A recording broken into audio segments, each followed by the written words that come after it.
नमस्कार. श्री स्वामी समर्थ. स्वामी कृपा चॅनलमध्ये मी अश्विनी तुमच्या सगळ्या स्वामी भक्तांचं स्वागत करते.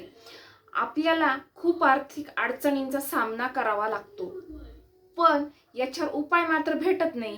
तर काय करायचं आहे? स्वामी समर्थांचा जो 14वा अध्याय आहे, श्री गुरुचरित्रामध्ये 14वा अध्याय दिलेला आहे.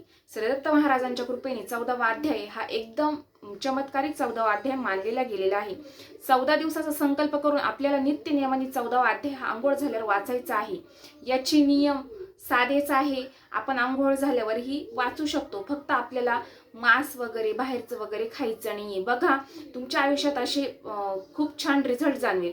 पण गुरुचरित्राचा 14 अध्यायचा वाचायचा नियम हा सकाळचा ठेवा, ज्यामुळे तुम्हाला तुमच्या आयुष्यात खूप असे चमत्कारिक बदल दिसतील. आजचा व्हिडिओ कसा वाटला हे कमेंट बॉक्समध्ये नक्की कळवा व चॅनलवर नवीन असाल तर लाईक आणि सबस्क्राईब करायला विसरू नका. धन्यवाद.